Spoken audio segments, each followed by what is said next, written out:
What's up, everybody? Welcome back to State of the Nova Nation. My name is Pat Ralph. And I'm Alexander Hernandez. So we're back after homecoming weekend, a big weekend here at the Nation. Homecoming. Yeah, how was your weekend, Alex? It was really fun. We went to the tailgate on Saturday, which was super fun. We were walking around, got to see a lot of alum, which is always a really good time. Yep. And I went to the game for a little bit, and we won by one, which is a great win for Villanova. Yeah. So it was all in all a really great day. Yeah, I agree. It was a lot of fun. Perfect weather. I mean, it was a little chilly. But a little bit. Yeah, but we'll take it. 40, 50 degrees on homecoming weekend in the middle of November. I know. Can't complain about that at all. It's unreal. They had a lot going on in Sheehan Beach, too, I saw. Some stuff for the alumni. I think some of the a cappella groups were singing as well. So just a lot going on. A really fun weekend to be around campus. You can see the alumni are really happy to be back in the Nova Nation, you know? Yeah, we always love to welcome them back, so. Yeah, we're a very welcoming community. We are. Yeah, so like Alex was talking about, football had a big win on Saturday, and we're going to delve more into that later in the program. We've also got men's basketball coming up. They got a huge opening win of the season on Friday night, and they've got some big games coming up this week. And we're also going to get into volleyball as well, as they played this weekend too. Now we're going to throw it over to Morgan Lamb, who has more on the big Villanova win this weekend. Hey everyone, so Villanova's football homecoming game, they beat Richmond in the most dramatic comeback fashion, 21-20. The game started out as a defensive showdown on both sides. Both teams could not get it going early in the game, with turnovers and missed field goals getting in the way. Richmond got on the board first, with a touchdown in the second quarter. Villanova was right behind, answering right back. The score was deadlocked at 7 going into the half. Jarrett McClinton ran it 14 yards to give Villanova the lead. Late in the third quarter, with Richmond inching down the field, the Spiders tied it up with a 1-yard touchdown by Jacoby Green. Then in the fourth, after a couple of punts by both sides, Zach Bednarczyk fumbled the ball as he was sacked. Richmond took over and would take the lead after Jacoby Green got his second touchdown. However, the extra point attempt was blocked. Down by 6 late in the fourth quarter, Bednarczyk orchestrated another clutch game-winning drive. The Wildcats converted a number of important third-down conversions, but no conversion was as good as the last one. 4th and 7 from the 12-yard line, Bednarczyk dropped back and zipped it to Kevin Goulias, who reeled it in for the score. Gerard Smith kicked the PAT to give Villanova a 21-20 lead with 41 seconds left in the game. The Spiders got to about midfield until they had to try for a last-second Hail Mary. The pass was swatted down and the upset was complete. Zach Bednarczyk was a 17 for 26, going for 202 yards and 2 touchdowns. Kevin Goulias was great in his final home performance, catching 8 passes for 122 yards and 2 touchdowns. Jacoby Green led the way for the Spiders, rushing 28 times for 135 yards and 2 scores.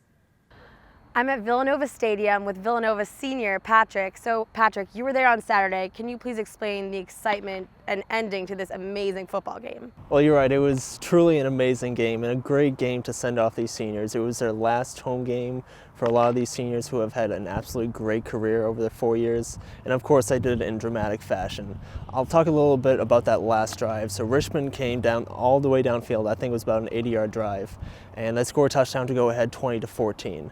They could have put it away with an extra point that was actually blocked by another great play by the special teams. That kept the score with Villanova down by 6 and a chance for them to win the game, which they did. Quarterback Zach Bednarczyk had an amazing drive. He orchestrated an 80-yard drive all the way downfield. They faced a couple 3rd and longs, converted those, eventually had a 4th and 7 on the 12-yard line, and converted that into a touchdown to win the game. Fantastic. So exciting. Now, who were these major players involved in the game? So obviously Bednarczyk was the star of the game. He's the one who made it happen. He went 17 for 26 with about 200 yards and 2 touchdowns on the day with no interceptions. So he's the one who really made the difference. But it was his receivers who made the touchdowns happen as well. Kevin Goulias, who has been having an absolutely great season, he's an all-around player. He also caught 2 touchdowns of the day. One of those, the game-winning touchdown at the end that put the game away and gave Villanova the win. Other than that, the running backs have had a great game, but it was also the defense that really stuck out. Richmond's running back, Jacoby Green, has had an outstanding season. He's second in the CAA in rushing, and the defense just stopped him all night. He had 2 touchdowns, but other than that, under 100 yards, you can't ask for anything more. Yeah. And homecoming, the emotions were high.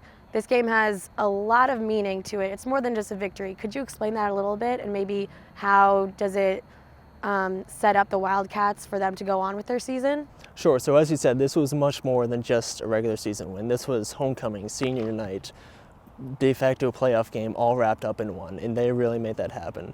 So looking forward, they still do have a chance to not only win the conference, but advance to the playoffs for a 4th year in a row. To do that, they need to win their next game at James Madison on Saturday.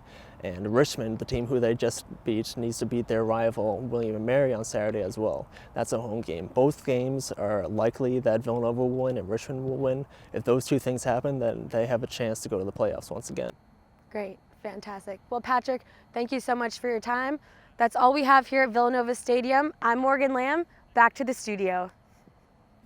Again, congratulations to the Villanova football team for the big win this weekend. So yeah, it was a big win for the football team. It really was. Yeah, and you think about everything that's happened. The injury to John Robertson at the beginning of the year. Him being out was a big factor in the people thinking they weren't going to win this weekend, but Yeah. they pulled through. Exactly. Face of the program, out for the season. People thought, oh, season's done now. It's over, yeah. This is a guy who's been the leader of this team for 3-4 years now. Redshirt freshman quarterback steps in. People thought after that Penn loss, after first time in over 100 years, yeah. how could they come back from this? But somehow, some way, they've been able to string off these big wins and stuff, get back here. That's a huge win against a very good Richmond team. Yeah. And now they've got themselves in this position where they can not only just go to the playoffs, they could also share some of the conference title. So that's really Which would be good. awesome. Yeah, so hopefully they can go into JMU, win this weekend, get a little help from. It's kind of ironic they need Richmond to win this weekend they to help do. them, and we'll see. It would be crazy, but if they could get in the playoffs, and once you get in the playoffs, it's anybody's chance. If they It really is. Fingers crossed. Yeah, we're hoping so.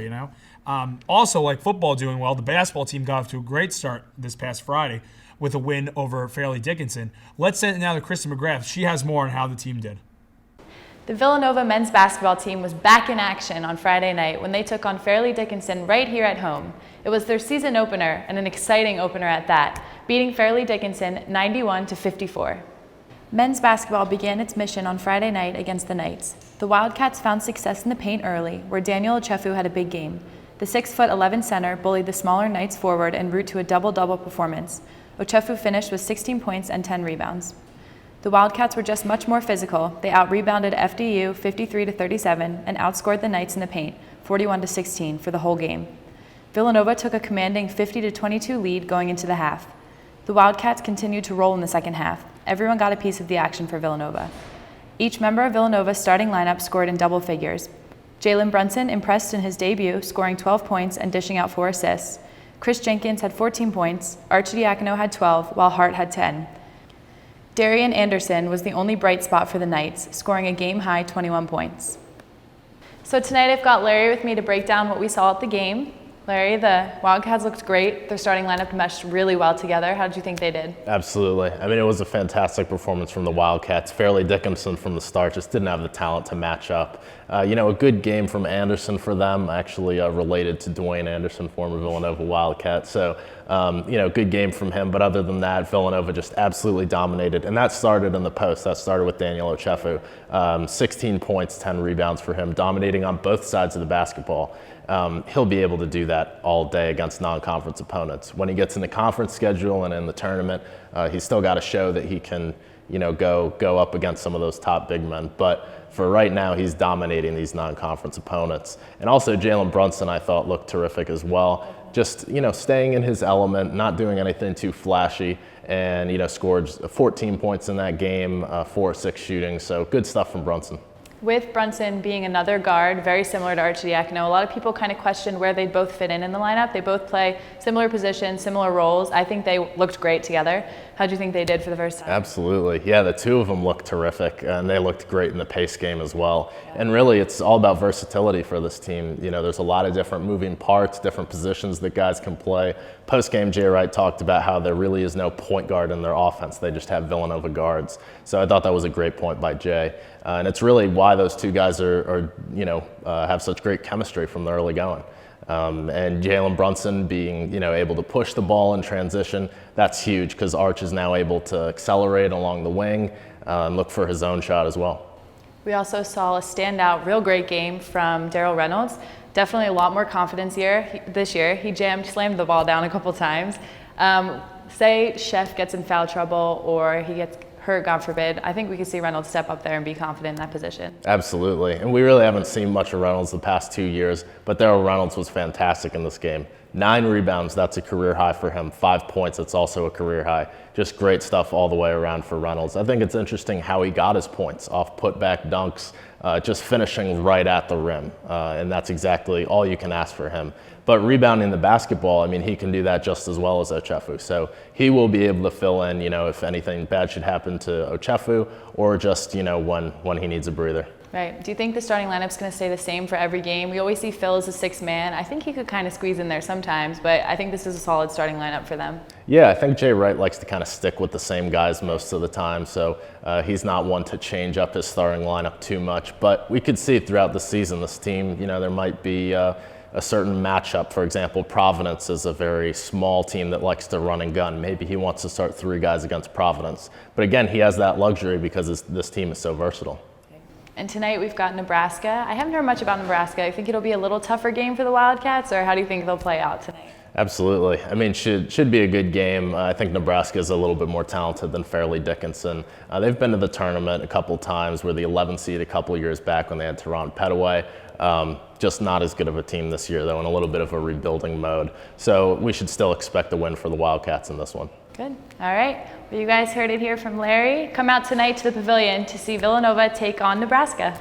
It was a great win for the basketball team on Friday night, getting off to a good start against Fairleigh Dickinson. So, Alex, even though you weren't at the game, Unfortunately, yes. Imagine if you were there. Imagine they probably would have won by maybe like 50 or 60 then. You know what? Are you saying that I'm the basketball team's lucky charm? I think I will 100% accept that. I think you are. Okay, well, I'll go to every other game. All right. I want to. Yeah, I think you should. The lottery, come on. The lottery, I though. just got to get ticketed. You gotta show your nation, right? I have my beats ready. Hey, there you go. But hey, they look really good. They play well. They did. Yeah, it's their first game of the season. It's against Fairleigh Dickinson. It's not a Big East opponent. It's not one of these big non-conference games. Big opener, yeah. But it's good that they have that first game tune up. They can knock all the kinks out and everything. Jalen Brunson, the freshman, looked really good. He did look good. Ochefu played a great game and stuff. So it's good to get that first win. The books builds up the confidence, and just he said, as they always say, try to get better, get better every game and stuff. So it's good to, of course, everyone's happy to see a win, here at the Nation. Yes, always. And of course, they got a tough game against Nebraska coming up this week. They do. They play East Tennessee State and Akron. A lot coming up. You know what I mean? A lot going on. A lot of games. We're gonna pull through. Yeah, we're gonna do it. Yeah. Yeah. So now we're gonna head over to Thomas, who has an update on Villanova volleyball. Villanova volleyball beat Seton Hall on Saturday, sweeping them in 3 sets. Villanova swept Seton Hall, winning in straight sets, 25-19, 25-18, and 25-13. The Wildcats and Pirates closely battled it out to start off each set. However, the theme was always the same. Once Villanova took the lead, they never looked back. The Wildcats won pretty comfortably. They improved to 22-7 overall and continued to dominate at Jake Nevin. Emma Pettit assisted in 29 of Villanova's 39 kills. Claire Crutchfield had a game-high 11 kills. Allie Lloyd supplied 7 kills and 14 digs. They will take on Providence and St. John's next weekend. The Wildcats will take on the Red Storm on Saturday night for senior night. Today I'm here with Jesse in the Jake Nevin Fieldhouse. Jesse, what did you think about Villanova's game against Seton Hall on Saturday? Well, Tom, it was a great comeback game. You see, they played Xavier and Butler last week, had 2 back-to-back losses. It was really 2 heartbreaking losses for the team. They needed to come back. They needed to gain some momentum, and guess what? They sure did. They came back here at home where the magic is, and they played Seton Hall. They swept them all 3 sets. It was an absolutely dominating performance by Villanova. A couple of standout performances I'd like you to note. Claire Crutchfield, she had 11 kills. And Emma Pettit, she had 29 assists. Outstanding statistics from those 2 players, but that's not giving enough credit to the whole team. There were 4 other players who had 5 kills as well. It was a team effort, and that's the kind of thing you need. You need every player to perform to the highest of their ability, especially when you're getting this close to the biggest tournament, because biggest tournament's around the corner. Yeah. So, Jesse, then how about this? What do you think their secret is? They've been playing extraordinarily well at home. What do you think that is that main drive? I got one word for you, Tom: familiarity. Jake Nevin, they practice here. They They do everything volleyball related here. And you know what? When that other team comes here, you're coming into our turf. And Villanova is a very hard team to play at home, no matter what sport it is, especially this volleyball team. And that's the magic. We're just grounded in tradition here. And they're 10-0 here. It's all in all, you can't beat this team at home. Absolutely. So that being said, 10-0 at home. Yep. What do you think about their future in playing the upcoming teams? The upcoming teams, well, they have two more games yet to play before they go into the Big East tournament, and those teams are Providence and St. John's. Now, earlier on in the season, they did beat those two teams on the road, so I'm not too worried about those two last games, but here's the thing. You can't just forget those teams altogether. You can't just go, oh, it's Providence and St. John's. Yeah. We'll just go straight to the Big East tournament. You can't do that. You have to think one game at a time. And if Coach Steinbeck is as good of a coach as I know he is, he's telling his team, hey, guys, you know what? We've beaten Providence. We've beaten St. John's. And the Big East tournament's around the corner, but we can't think about the Big East tournament because we got to focus on those two games coming up. And I bet you that's what Steinbeck's telling his team right now. He's telling them, focus on these two games. We're going to get those W's going to the Big East tournament with plenty of momentum. That sounds great. All right, Jesse. Well, thanks a lot for your time. And now we're going to send it back to the studio.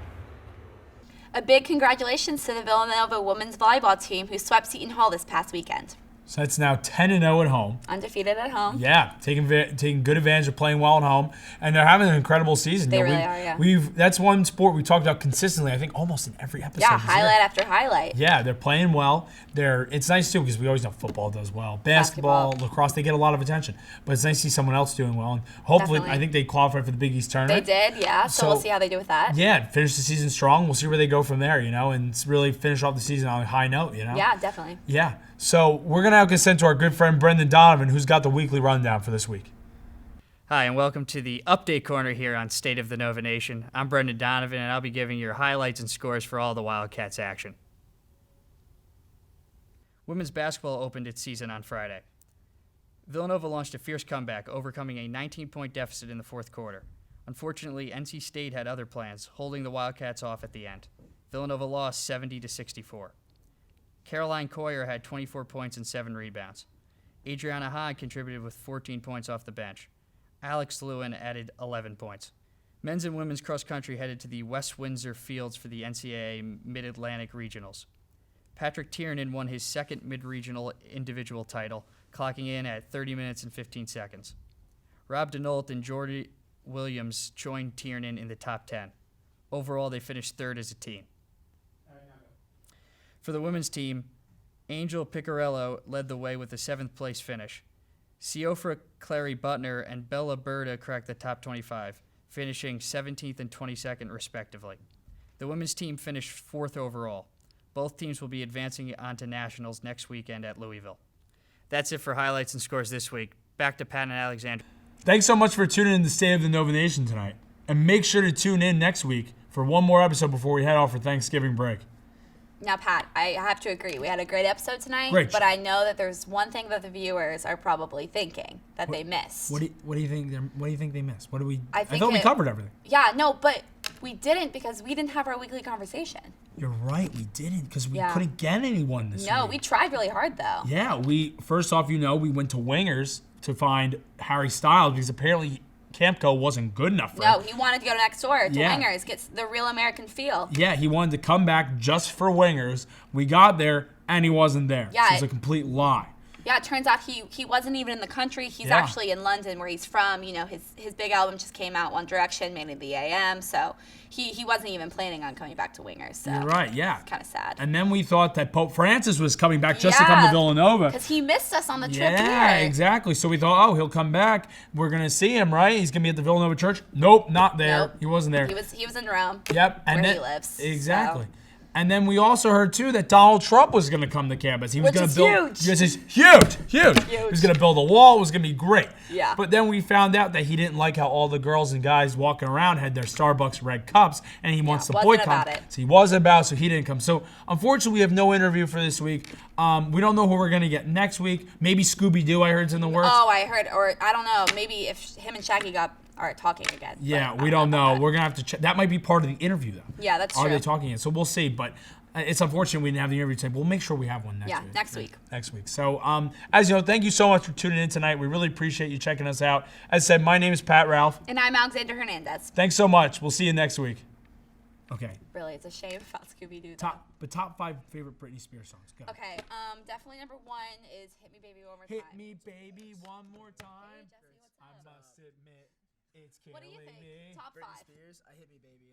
Okay, yeah. That's. I must admit, I mean, I'm it's not well versed in killing Britney. me. You know what, maybe just like